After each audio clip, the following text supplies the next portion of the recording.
Fala aí, gurizada medonha! Eu não sou o Boni Lopes, mas está começando mais um vídeo aqui na Resistência Tokusatsu. E hoje vamos falar do primeirão, o primeiro Kamen Rider da franquia. E esse vídeo é para você que gosta do Black, gosta do RX, mas ainda não assistiu os outros Riders. Gosta de porradaria? Então acompanha agora, hein? Roda a vinheta!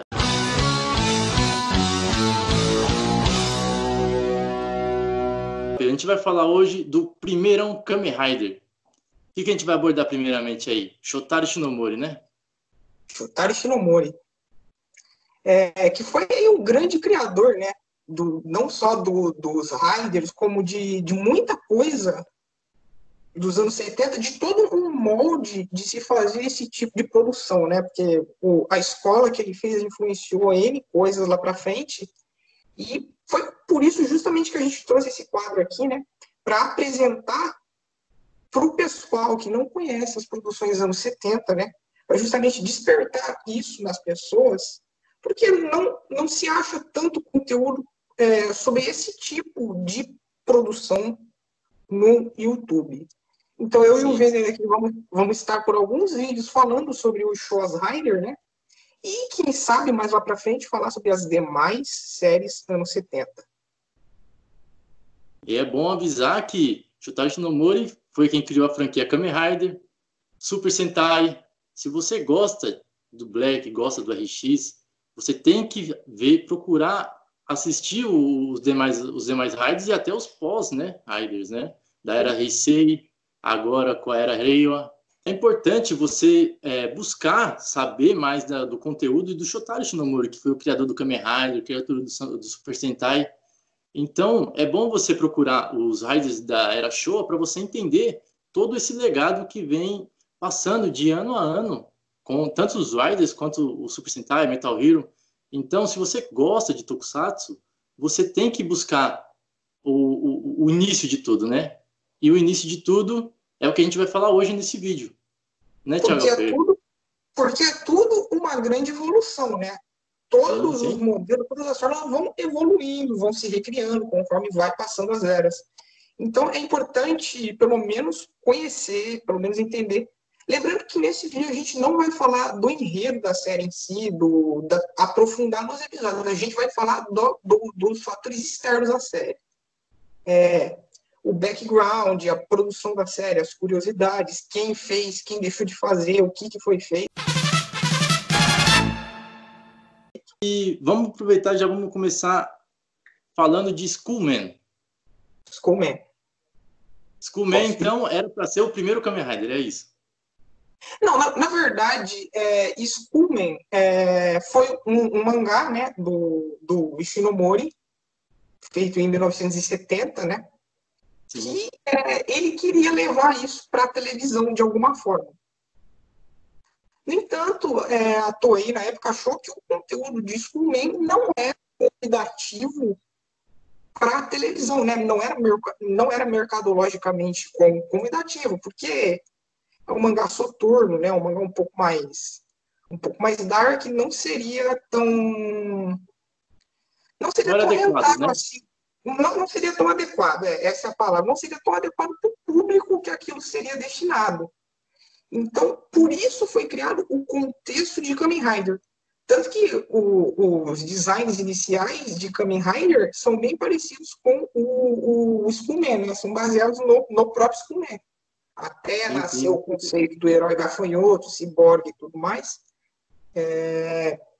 Que foi desenvolvido também. É importante a gente citar também a figura do Toru Hirayama, que foi o grande co-criador de tudo, né? Ali junto com o Ishinomori, foi o grande braço direito producional dele, né?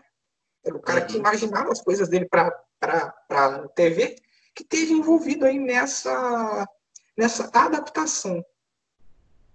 E Kamen Rider nasceu a partir disso, né? Da tentativa de levar Skullman para a TV. E quando chegou na TV, Thiago, foi um boom, né? Foi um sucesso, assim, de imediato, né?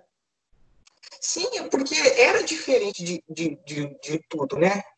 Qual que era o contexto de Tokusatsu na época? o que fazia sucesso na época? Eram os Ultras, né? Sim. Os heróis gigantes. Os heróis gigantes de modo geral, que era o que tinha na época. Tinha um ou outro herói em tamanho humano, tinha anterior, mas não na exponencialidade que foi o Kamen Rider. O pessoal estava acostumado já com a ideia do herói gigante, mas quando surge o Kamen Rider, né, com a ideia do humano, um herói em tamanho humano, né, que faz Henshin, luta contra uma organização maligna, com toda aquela estrutura producional, cara, aquilo causou o que se chama de Henshin Boom, né? Que é o estouro, a popularização dos heróis em tamanhos humanos que faziam Henshin, né? Que foi o caso da própria franquia Kamen Rider, foi o caso de Kaider e Nazuman, que são meio contemporâneos ali à época, também do Ishinomori. Outras produtoras, a P-Productions, né, que fazia heróis gigantes, passou a fazer heróis em tamanho humano, né, Henshin Heroes, como Lion Man, Tiger Seven e tudo mais, justamente para ir na onda da popularidade do Kamen Rider. Então, vamos lá.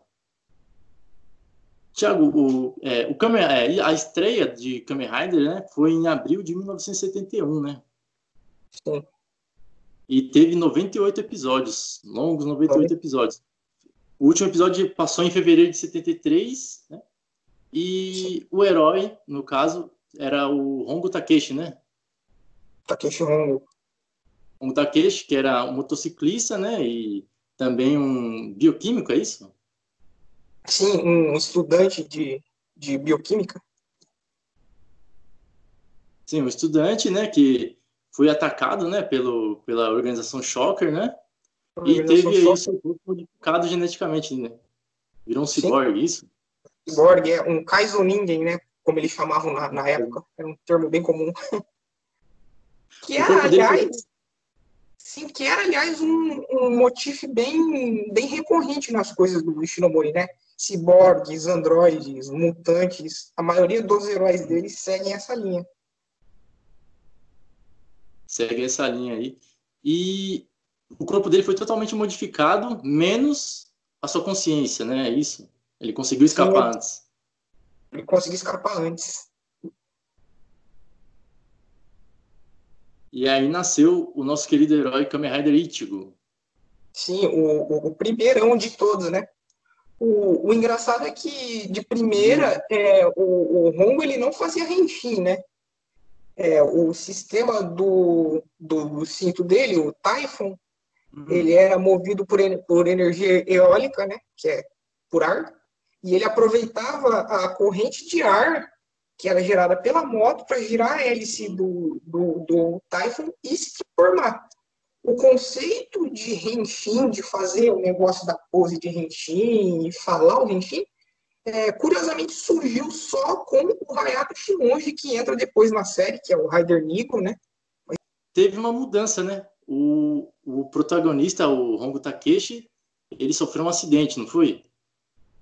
Sim, sim. O ator Hiroshi Fujiwara, né, que fazia os seus próprios stunts, né, suas próprias manobras como dublê, como motociclista, ele acabou sofrendo um acidente de moto e fraturou feio a perna, teve que ser removido da série. E como que eles escaparam disso? Isso ainda antes da série estrear, né, no caso, né? Foi até o episódio 10, se não me engano. Não tinha estreado ainda. Foi até o episódio 10, o Hayato entra no 14, se eu não me engano, e nesses 3 episódios eles usam imagens de arquivo, né? Reaproveitamento de imagens editadas, que eles já tinham para suprir a falta ali do ator. A saída deles para essa questão do acidente do protagonista foi justamente criar o outro protagonista, né? Criar o Hayato Shimonji, o Rider Nigo. Foi um acidente que acabou criando um outro herói, né? Sim. O primeiro secundário da história, né? Então, no episódio 14 surgiu o Ichimonji Hayata, né? que foi aí o segundo herói, né, no caso, um herói meio de improviso, porque o Hongo Takeshi se machucou, e foi dali que teve a primeira mudança do uniforme, né? O uniforme do Kamen Rider houve uma alteração, ele era, a gente vai colocar as imagens dele, ele era azul, né, e acabou puxando já um pouquinho mais pro verde, tendo algumas alterações ali, mas nada explicado na série, né? Uhum. Não só o uniforme, né? Todo o conceito da série deu uma modificada, né? Mudou o visual também, dois soldadinhos da Shocker, né? Mudou toda a ambientação da série, que com o Hongo era um negócio um pouco mais denso, um pouco mais soturno, né? Por causa da personalidade mais séria do Hongo mesmo. O Hayato já é um cara mais bonachão, já é um cara mais sagaz, digamos assim. Então a série leva um pouco desse tom também. A série fica um pouquinho mais um pouquinho mais uma melhora na parte dos dublês, eu acho, né? Porque a partir desse momento eles tiveram um pouquinho mais de cuidado e começaram a colocar dublês nessas cenas de ação, né? Inclusive o pessoal pergunta tal herói, tal ator não usou armadura na série, tal ator usava dublê. É por causa disso, por causa do acidente do Fujioka, que se machucou e prejudicou o andamento da série e tudo mais, que hoje em dia tem os switch actors, né, os dublês, para justamente o ator principal ali não se machucar, não sofrer nenhum acidente e não prejudicar o andamento da série. Que inclusive foi a partir da entrada do Nigo que eles começaram a usar o dublê pro Kamen Rider em si, né? Isso. Pode mandar. Sim, além do Hongo Takeshi, né, e o Ichimonji Hayato, tivemos também mais dois personagens assim marcantes, né, na série, né? Nós tivemos aí o agente do FBI, né, o Taki Kazuya, né, que veio dos Estados Unidos investigando já a Shocker, né? E também tivemos aí o Tobei Tachibana, né, o grande mentor aí dos Kamen Riders, que se você não conhece ainda, você vai escutar muito dele, pelo menos nessa parte dos shows, né? E assim, eles foram muito importantes, né, na ajuda, no combate à organização Shocker, né, Thiago? Sim, o Tachibana, ele tá nas séries iniciais, né, de Ichigo até Stronger. Ele aí é o grande mentor dos Kamen Riders, o velho, né? O pessoal chama ele de o velho. O grande mentor. Cara, e o Taki, cara, eu fico triste de não ter sido um personagem reaproveitado em outras séries. Ele tinha muito bem espaço para ter 3, por exemplo. Ele fazia a parte das cenas de ação, né? Quando era civil, ele se destacava, né? Entre os outros, né? Sim. Ele não era um Rider, mas ele se destacava ali tanto quanto um, pelo menos para mim. Verdade, sem dúvida. Tá certo. E além do Takeshi Hongo, que luta contra a Shocker, né? Que é uma organização aí que, né, tem um pouco do nazismo, né? Na história dela. Ela quer dominar o mundo. E... como é que eu posso dizer? Toda a estrutura dela... Toda a estrutura da Shocker é meio baseada no nazismo, né? O negócio das hierarquias, né? Tem o Coronel Zou, né? Que é um militar. Tem o General Black, que não é um nazista, mas é um soldado russo, né? Mas é um militar. Toda a estrutura da Shocker é baseada ali em figuras político-militares, né? O Jigoku Taishi, que é o embaixador inferno, né? Com exceção do Shinigami, né? Do Dr. Shinigami. Toda a estrutura da Shocker é baseada em regimes totalitários, né? Uma coisa que foi explanado aí para várias outras séries, né? Eu digo que a Shocker foi o ponto zero de todas as organizações do mal de Tokusatsu que vieram depois. Porque se você for observar, em todas as séries posteriores, todas as organizações do mal, não só da franquia Rider, todas as organizações do mal seguem uma estrutura parecida ali, né?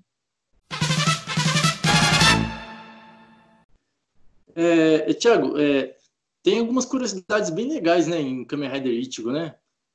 Sim, Para quem não sabe, né, o Junichi Haruta, né, o famoso aí pra galera do que fez o ator do Magaren, né? Ele participou como switch actor, né, como dublê com 16 anos em Kamen Rider Ichigo, né?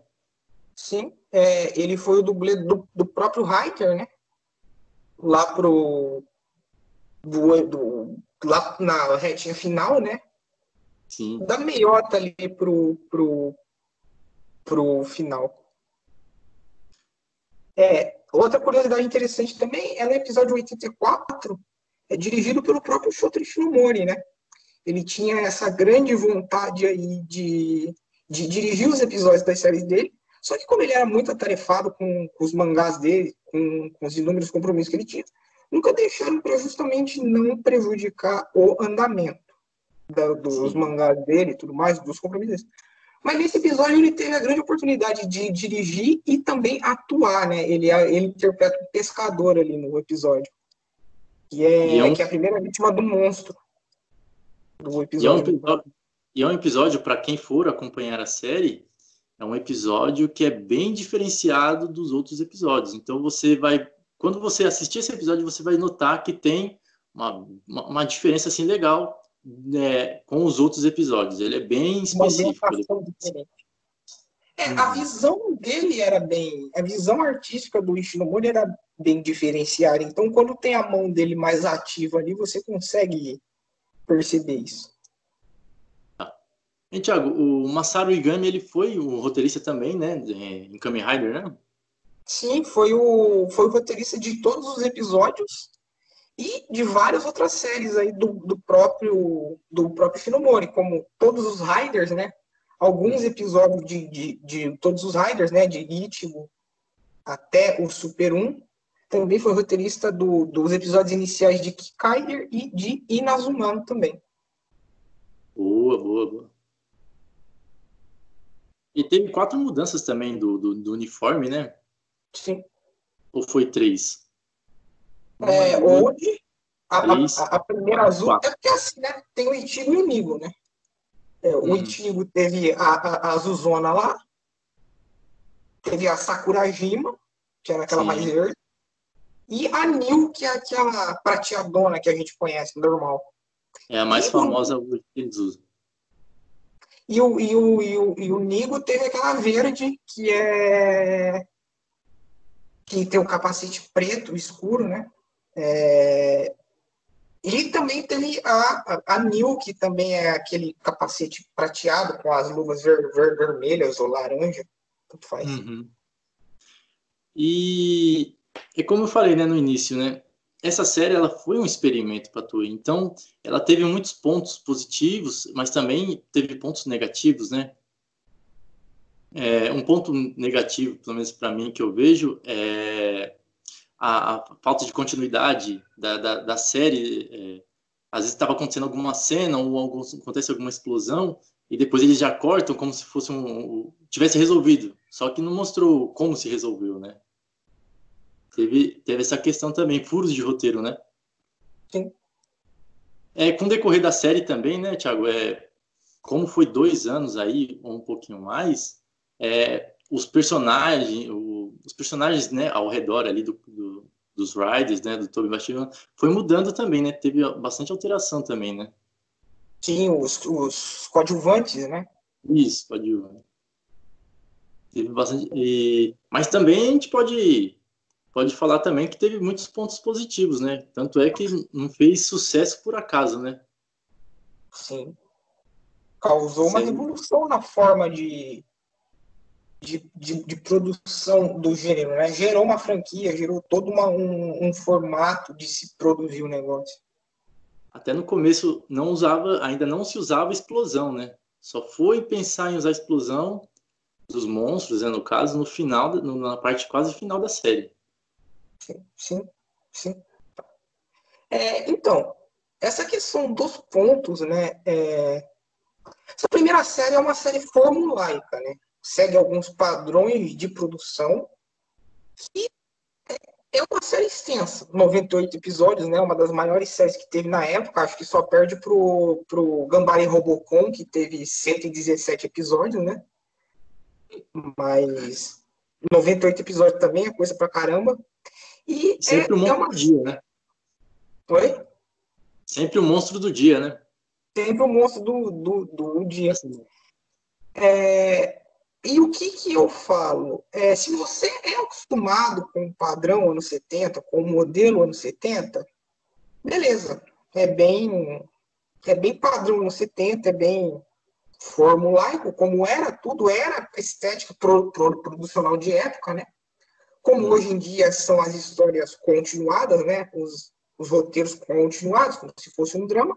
Na época, as séries eram um pouco mais formulaicas, que era como eles viam a coisa na época.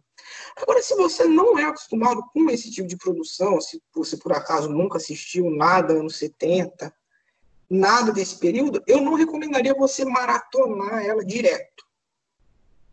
Eu recomendaria você ir assistindo ela aos poucos, intercalando com alguma outra série, porque senão, se você não é acostumado com esse formato, você pode acabar cansando e achando maçante.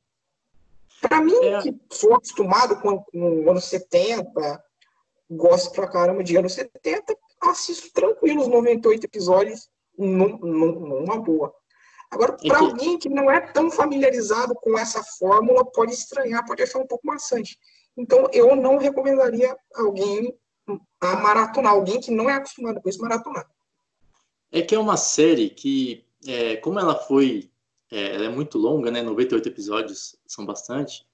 Então, tem muito filler, né? Tem muito aquele episódio do Monstro do Dia e sempre tem um roteirinho, né? Sempre a Shocker sequestra ou crianças ou cientistas. E É. acontece isso, vem o Monstro do Dia, o Ryder derrota ele e acaba ali. Então, não é uns episódios que você vê a série andar, né? Tem muitos episódios ali que é isso aí. O monstro do dia, você derrotou ele, acabou. Semana que vem tem mais. Então. Sim, e isso não é um demérito à série, pelo amor de Deus. Não é um demérito à série, a gente não tá falando isso, a gente ama isso. Tanto que Uhum. a gente assiste, Só que, gosta.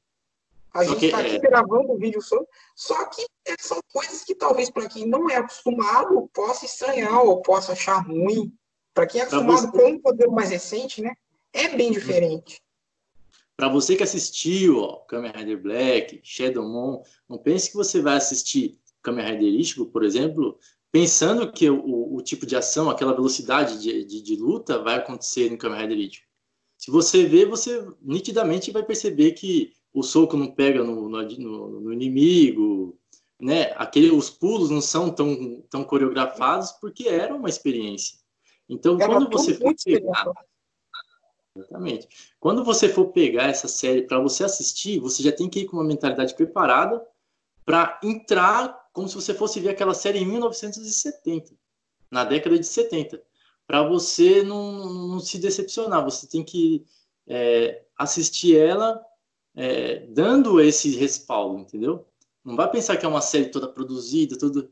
Não é uma série que começou ali, teve suas experiências e foi um sucesso naquela época. E é bom você, fã de Kamen Rider, da franquia Kamen Rider, você assistir para você entender o legado. Porque se você está assistindo hoje Black, RX, Zero One que está passando agora, tudo se deve naquele primeiro herói, naquele primeira organização maligna, e você tem tudo que nós temos, né? Esse conteúdo rico que nós temos de Kamen Rider à disposição. Sim, exatamente. Como o Vender disse, você tem que se colocar na época. Você tem que assistir coisas da época com a mentalidade da época. Não adianta você assistir uma coisa de hoje em dia esperando um padrão de anos 80. Não adianta você assistir uma coisa de anos 80 esperando um padrão de hoje em dia. Não adianta você assistir uma coisa dos anos 70 esperando um padrão dos 80, que não vai rolar. Cada período tem sua estética, cada período funcionou e funciona de uma forma. Para o público da época, aquilo funcionava. Como o modelo atual funciona para o público atual, para o público-alvo atual. E E Ichigo, né, ou só Kamen Rider, para os puristas, né, que tem gente que reclama se você falar Kamen Rider Ichigo, ele é experimental até na questão da edição, né? Você vê muito isso nos episódios iniciais, por exemplo. Aquela cena que o Hongo tá na mesa de cirurgia, que a câmera começa a focar com aquela luz soturna em cima na cara dos caras que estão operando ele. Cara, aquele é muito filme. Terror, né? É meio filme de terror anos 60, sabe? É meio filme de ficção científica anos 60, assim. Então, eles foram aos poucos buscando inspirações para formar um molde próprio, né? E foi sendo desenvolvido conforme as séries subsequentes. É importante ter isso em mente. Então, galera, só lembrando que esse vídeo aqui é o intuito de abrir um pouquinho a curiosidade de vocês, para vocês assistirem, né, os heróis do passado. Você que assistiu, tenho certeza que você que assistiu Kamen Rider Black RX e viu lá todos aqueles heróis ali, e você estranhou, assim, falou, quem são esses heróis, né? Você não criou uma curiosidade, assim, para conhecê-los, né? Porque tem todo um legado, entendeu? Até chegar no Isamu Minami, no Kotaro Minami, né? Então, pelo menos eu recomendo que você assista moderadamente, né? Não pegue para maratonar, porque fica maçante. Mas você vê 1, 2 episódios, depois você vê mais 2, 3. Você vai acabar gostando e entendendo como é que funciona, como é que funcionava a série naquela época, né? E entendendo também a história, né? Que ela vem se desenvolvendo e o Rider subsequente, ele é uma continuação direta, mas isso fica para outro vídeo. Para outro vídeo. Lembrando que a intenção aqui não é aprofundar, tá? É só dar uma visão geral para justamente despertar essa curiosidade aí. Então, obrigado, galera. Eu e o Thiago agradecemos aí a sua visualização. Deixa o like no vídeo, compartilhe. E esse é só o começo, é o nome desse vídeo aqui, o início. Ainda tem muita coisa para a gente falar de Kamen Rider Showa. Então, fique com a gente aí e até a próxima. Tchau! Reishi!